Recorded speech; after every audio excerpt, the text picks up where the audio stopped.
결혼 43년 차 어느 화요일 아침이었습니다. 남편은 평소처럼 출근 준비를 했습니다.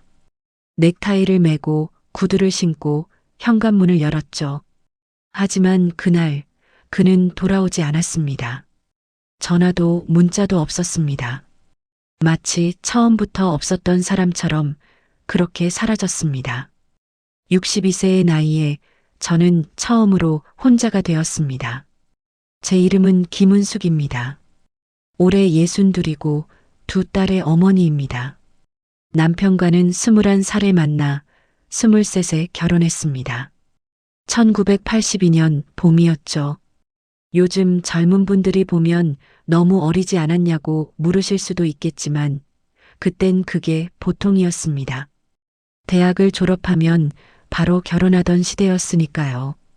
결혼 생활이 늘 행복했냐고요? 솔직히 말씀드리면 그렇지 않았습니다.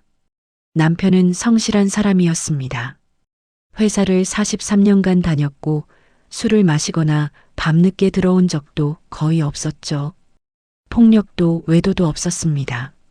하지만 대화가 없었습니다. 처음 몇 년은 괜찮았어요. 신혼의 설렘도 있었고 아이들이 태어나면서 정신없이 바빴으니까요. 그런데 아이들이 자라고 집이 조금씩 조용해지면서 우리 사이도 함께 조용해졌습니다. 저녁 식사 시간, 텔레비전 소리만 가득한 거실. 남편은 뉴스를 보고 저는 설거지를 하고 일주일에 나누는 대화가 10마디도 안 될 때가 많았습니다. 이게 결혼인가 싶었습니다. 하지만 주변을 봐도 다들 비슷했어요. 친구들도 언니들도 모두 비슷한 삶을 살고 있었죠. 그래서 참았습니다. 원래 그런 거겠지. 사랑은 시간이 지나면 정으로 변하는 거겠지. 스스로를 그렇게 설득했습니다. 그리고 그날이 왔습니다. 2023년 4월 18일 화요일. 남편이 집을 나간 날입니다. 아침은 평소와 다를 게 없었습니다. 남편은 아침 7시에 일어나 제가 차려준 식사를 하고 양복을 입었습니다. 다녀오겠습니다. 그 말을 마지막으로 남편은 문을 닫았습니다. 저녁 6시가 되어도 남편은 돌아오지 않았습니다. 7시, 8시, 9시. 전화를 걸어도 받지 않았죠. 처음엔 회식인가 싶었습니다. 연락 없이 늦는 사람이 아닌데 했지만 가끔은 있는 일이니까요. 하지만 밤 11시가 넘어도 소식이 없자 불안해지기 시작했습니다. 새벽 1시 문자가 왔습니다. 미안해. 당분간 연락하지 말아줘. 단 한 줄이었습니다. 머리가 하얗게 변했습니다. 무슨 말인지 이해할 수 없었죠. 당분간이 뭔가요? 일주일? 한 달? 아니면 영원히? 전화를 다시 걸었습니다. 수십 번을 걸었지만 남편은 받지 않았습니다. 그날 밤 저는 한숨도 자지 못했습니다. 다음 날 남편의 회사에 전화했습니다. 퇴사 처리되셨습니다라는 말을 들었을 때 정말 믿을 수 없었습니다. 43년을 다닌 회사를 아무 말도 없이 그만두다니. 그 후 일주일간 저는 미친 사람처럼 남편을 찾아다녔습니다. 친구들에게 전화하고 형제들에게 물어보고 가능한 모든 곳을 뒤졌습니다. 하지만 아무도 몰랐습니다. 아니, 아무도 말해주지 않았습니다. 한 달이 지나고 딸아이를 통해 연락이 왔습니다. 아빠가 혼자 살고 싶대. 이혼은 원하지 않는데 같이는 못 살겠대. 이유는 없었습니다. 그냥 지쳤다는 말뿐이었죠. 43년을 함께 살았는데 지쳤다고요? 제가 뭘 잘못했는지, 무엇이 그를 그렇게 만들었는지 아무것도 설명해 주지 않았습니다. 그렇게 저는 혼자가 되었습니다. 남편이 떠나고 첫 한 달은 지옥이었습니다. 아침에 눈을 뜨면 옆자리가 비어 있는 게 믿기지 않았어요. 43년간 누군가 누워있던 그 자리가 이제는 차갑게 비어 있었습니다. 식사 준비도 이상했습니다. 밥을 할 때마다 자동으로 두 공기를 하게 되더라고요. 그러다 나 혼자구나 깨닫고는 다시 무너지곤 했죠. 제일 힘든 건 저녁이었습니다. 예전엔 남편이 퇴근하는 시간에 맞춰 저녁을 준비했습니다. 6시 반이 되면 자연스럽게 부엌으로 가서 밥을 하고 찌개를 끓이고, 하지만 이제는 그럴 필요가 없었죠. 그냥 혼자 라면을 끓이거나 아예 안 먹거나. 집은 너무 넓고 너무 조용했습니다. 시계 소리, 냉장고 돌아가는 소리, 밖에서 들리는 차 소리. 그런 소리들이 이렇게 크게 들린 적이 없었어요. 처음 2달은 화가 났습니다. 어떻게 이럴 수 있지? 43년을 함께 살았는데 한마디 설명도 없이 떠나다니. 밤마다 휴대폰을 들고 남편에게 화난 문자를 썼다 지우기를 반복했습니다. 당신 때문에 내가 얼마나 고생했는데, 아이들 키우느라, 당신 부모님 모시느라 얼마나 힘들었는데. 하지만 그 문자들은 결국 보내지 못했습니다. 왜냐하면 화가 난 만큼 외로웠거든요. 3달째 되던 어느 날이었습니다. 동네 슈퍼에 장을 보러 갔는데 계산대 앞에서 부부가 사소한 걸로 다투고 있었어요. 왜 맨날 이것만 사와 그럼 당신이 사지 하는 식의 정말 사소한 다툼이었죠. 그런데 그걸 보는데 눈물이 나더라고요. 나는 이제 저런 다툼조차 할 수 없구나. 싸우고 화해하고 투덜대고 또 웃고 그런 평범한 일상이 이제 제겐 없는 거구나. 그때부터였습니다. 화가 외로움으로 바뀌기 시작한 게 남편이 미워서가 아니라 그냥 누군가가 그리웠습니다. 아침에 다녀올게 하고 나가는 사람, 저녁에 나왔어 하고 들어오는 사람, 오늘 뭐 먹지? 물어볼 사람, 텔레비전 보면서 옆에 앉아 있을 사람, 그런 사람이 없다는 게 괜찮아. 넌 혼자서도 잘 살 수 있어. 오히려 자유로워진 거야. 하지만 저는 자유를 원한 적이 없었습니다. 저는 그냥 외롭지 않고 싶었을 뿐이에요. 5달째 저는 변화를 시도하기로 했습니다. 계속 집에만 있으면 미쳐버릴 것 같았거든요. 그래서 가입한 곳이 동네 도서관 독서 모임이었습니다. 한 달에 한 번 책 한 권을 읽고 모여서 이야기를 나누는 모임이었죠. 처음 갔을 때는 떨렸습니다. 사람들이 저를 어떻게 볼까? 혼자 온 걸 이상하게 생각하진 않을까? 하지만 막상 가보니 비슷한 사람들이 많았습니다. 혼자 사는 사람, 배우자와 떨어져 사는 사람, 사별한 사람. 그리고 그곳에서 저는 그분을 만났습니다. 그분의 이름은 박종훈 씨였습니다. 저보다 3살 많은 65. 처음 본 건 독서 모임 2번째 날이었어요. 늦게 들어오셨는데 조용히 구석자리에 앉으시더라고요. 인상이 참 온화했습니다. 희끗희끗한 머리, 깊은 주름이 있는 얼굴이었지만 눈은 여전히 따뜻했죠. 그날 우리가 읽은 책은 박완서 작가의 그 많던 싱아는 누가 다 먹었을까였습니다. 모임이 끝날 무렵 그분이 말씀하셨어요. 인생의 후반부를 돌아보는 게 참 어렵습니다. 잘 살았다고 할 수도 못 살았다고 할 수도 없더라고요. 그 말에 제 마음이 움직였습니다. 맞아요. 저도 그래요. 잘 살았는지 잘못 살았는지 모르겠어요. 그렇게 우리는 처음 대화를 시작했습니다. 모임이 끝나고 우연히 같은 버스 정류장에서 만났어요. 커피 한 잔 하실래요? 그분이 먼저 제안하셨죠. 처음엔 망설였습니다. 내가 지금 뭐 하는 거지? 결혼한 여자가 다른 남자랑 커피를. 하지만 너무 외로웠습니다. 동네 작은 카페에 앉아 우리는 1시간 넘게 이야기했습니다. 그분도 혼자였어요. 부인과 3년 전에 사별하셨다고 했습니다.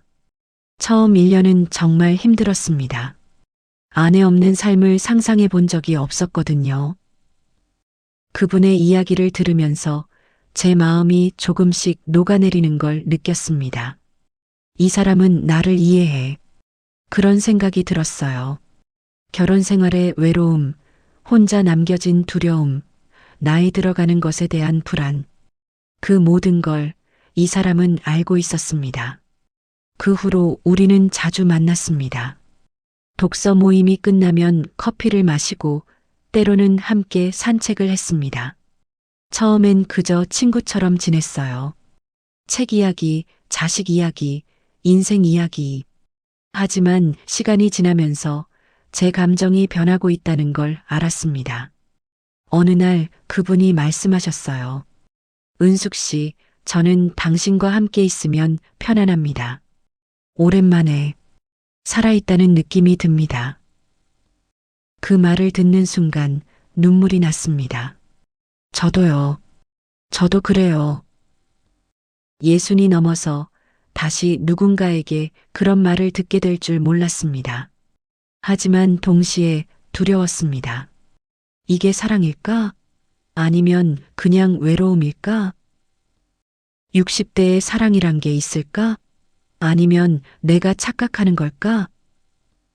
20대에 느낀 사랑과는 달랐습니다.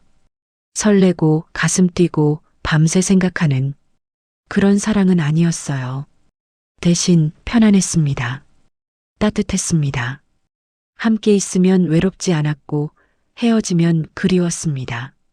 그게 사랑이 아니면 뭘까요? 저는 60대에 처음으로 진짜 사랑을 알게 된 것 같았습니다. 화려하거나 열정적이지 않지만 깊고 진실한 사랑. 서로의 아픔을 이해하고 서로의 외로움을 채워주는 사랑. 그렇게 우리는 6개월을 함께 했습니다. 정식으로 사귀는 건 아니었지만 누가 봐도 우리는 서로에게 특별한 존재였죠. 같이 전시회에 가고 영화를 보고 맛있는 것도 먹었습니다. 한 번은 그분이 제 손을 잡았어요. 공원을 걷다가 자연스럽게 43년 결혼 생활 동안 남편이 제 손을 잡은 적이 몇 번이나 됐을까요? 하지만 그분은 자연스럽게 제 손을 잡고 걸었습니다. 그 순간 저는 생각했습니다. 아, 이렇게 살 수도 있구나. 나도 이런 사랑을 받을 자격이 있구나. 하지만 행복은 오래가지 못했습니다. 문제는 제 큰딸이 알게 되면서 시작되었습니다. 어느 날 딸아이가 카페에서 우리를 본 거예요. 그분과 함께 커피를 마시고 있는 저를. 그날 밤 딸에게 전화가 왔습니다. 엄마, 오늘 누구랑 있었어? 친구야. 친구? 손잡고 다니는 친구? 거짓말을 할 수 없었습니다. 딸은 다 알고 있었으니까요. 엄마, 지금 뭐 하시는 거야? 아빠는 아직 엄마 남편이잖아. 아빠가 나를 떠났어. 일방적으로. 그래도 이혼한 것도 아니잖아. 그리고 엄마 나이가 몇인데. 그 말이 제일 아팠습니다. 엄마 나이가 몇인데. 마치 60대는 사랑할 자격이 없다는 듯한 말투였습니다.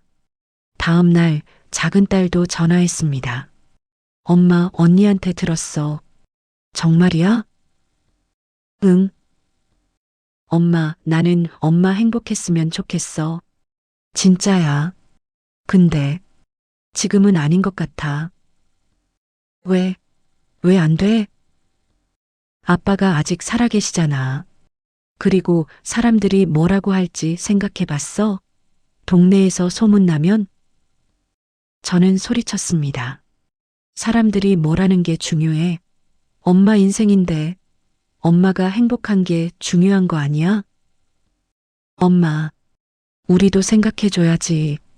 우리 친구들, 이웃들이 뭐라고 하겠어. 그 순간 모든 게 무너졌습니다. 제 행복보다 남의 시선이 더 중요한 거였구나. 제 감정보다 체면이 더 중요한 거였구나. 그 후 일주일간 딸아이들은 번갈아 가며 전화했습니다. 엄마, 제발 그 사람 만나지 마. 아빠한테 미안하지도 않아? 아빠가 돌아오면 어떡할 건데? 저는 지쳐갔습니다. 사랑하는 사람과의 시간이 점점 죄책감으로 바뀌어 갔습니다. 그분과 함께 있어도 딸아이들의 목소리가 들렸습니다. 엄마 나이가 몇인데 사람들이 뭐라고 할지 생각해봐. 어느 날 그분이 물었습니다. 은숙 씨, 요즘 표정이 안 좋아요. 무슨 일 있어요? 저는 모든 걸 말했습니다. 딸들의 반대, 죄책감, 남편에 대한 미안함. 그분은 조용히 들으시더니 말씀하셨어요. 은숙 씨, 저는 당신이 행복했으면 좋겠어요. 그게 저와 함께든 아니든. 하지만 한 가지는 확실합니다. 우리는 누구에게도 피해를 주지 않았어요. 우리가 잘못한 게 뭐가 있습니까? 외로운 두 사람이 서로 위로하고 사랑한 게 죄인가요? 저는 울었습니다. 맞아요. 우리 잘못한 거 없어요.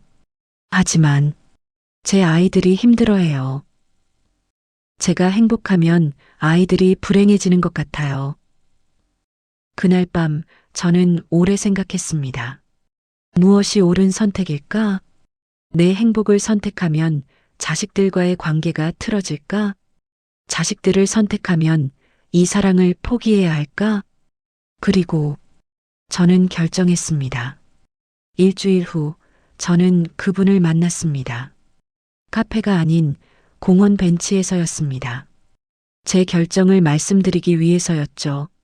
종훈 씨, 미안해요. 그분은 이미 알고 계신 듯 했습니다. 그만하자는 거죠? 네. 제가 선생님을 사랑하지 않아서가 아니에요. 정말이에요. 다만, 저는 아직 엄마거든요. 딸들이 저 때문에 힘들어하는 걸 볼 수 없어요. 그분은 고개를 끄덕이셨습니다. 알아요. 은숙 씨가 어떤 사람인지 제가 더 잘 알죠. 당신은 평생 누군가를 위해 살아온 사람이에요. 그게 당신의 아름다움이자 아픔이죠. 그 말에 저는 더 이상 참을 수 없었습니다. 미안해요. 정말 미안해요. 그분은 제 손을 마지막으로 한번 잡아주셨습니다. 미안해하지 마세요. 저는 은숙 씨 덕분에 다시 살아있다는 걸 느꼈어요. 그것만으로도 충분합니다.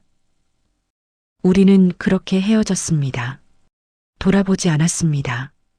돌아보면 다시 무너질 것 같았으니까요. 집으로 돌아오는 길, 발걸음이 무거웠습니다. 내가 옳은 선택을 한 걸까? 아니면 또다시 나 자신을 포기한 걸까? 하지만 시간이 지나면서 조금씩 깨닫게 되었습니다. 이건 포기가 아니었다는 것을, 이건 제 방식의 사랑이었다는 것을. 저는 평생 누군가를 사랑하는 방식으로 살아왔습니다. 남편을 위해, 아이들을 위해, 가족을 위해. 그게 제 삶의 방식이었고 그 안에서 저는 나름의 행복을 찾았습니다. 그분과의 사랑도 결국 같은 맥락이었던 거죠. 제가 사랑한 건 그분만이 아니라 제 아이들이기도 했으니까요. 그리고 깨달았습니다. 사랑은 하나의 형태로만 존재하지 않는다는 것을. 남녀 간의 사랑, 부모와 자식 간의 사랑, 자기 자신에 대한 사랑. 모든 게 사랑이고 때로는 그 사랑들이 충돌한다는 것을. 지금 그분과 헤어진 지 6개월이 지났습니다. 가끔 독서 모임에서 멀리서 그분을 봅니다. 여전히 조용히 책을 읽고 계시죠. 우리는 눈이 마주치면 가볍게 고개를 끄덕입니다. 더 이상 함께 커피를 마시거나 산책을 하지는 않습니다. 하지만 후회하지 않습니다. 왜냐하면 그 시간들이 제 안에 남아있거든요. 누군가에게 사랑받았던 기억, 누군가를 사랑했던 마음, 60이 넘어서도 제가 여전히 사랑할 수 있는 사람이라는 것, 그 모든 것들이 저를 지탱해주고 있습니다. 그리고 무엇보다 저는 이제 알아요. 혼자라는 것이 외로움만을 의미하지 않는다는 것을, 혼자여도 괜찮다는 것을, 제 안에 사랑했던 기억들이 있고 그것들이 저를 따뜻하게 해준다는 것을.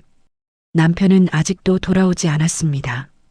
딸아이들은 가끔 전화해서 안부를 묻습니다. 엄마, 괜찮아? 물어볼 때마다 저는 대답합니다. 응, 괜찮아. 그리고 정말로 괜찮습니다. 황혼의 사랑은 아침의 사랑과 달랐습니다. 화려하지도 열정적이지도 않았죠. 하지만 더 깊었고 더 진실했습니다. 그리고 비록 함께할 수는 없었지만 그 사랑은 제 안에 여전히 살아있습니다. 60대에 저는 많은 것을 배웠습니다. 사랑은 나이와 상관없다는 것. 사랑은 소유가 아니라 기억이라는 것.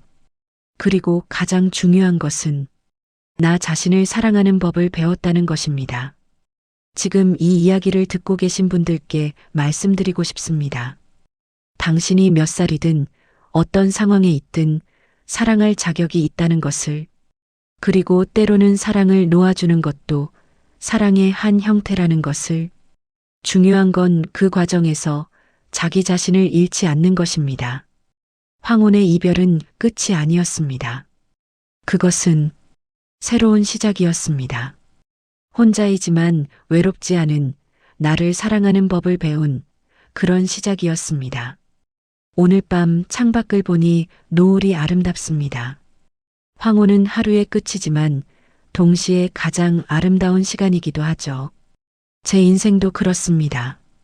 황혼이지만 여전히 아름답습니다. 그리고 그것으로 충분합니다. 여러분의 황혼은 어떤 색인가요?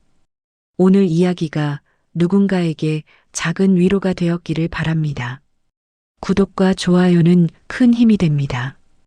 다음 이야기에서 또 만나요.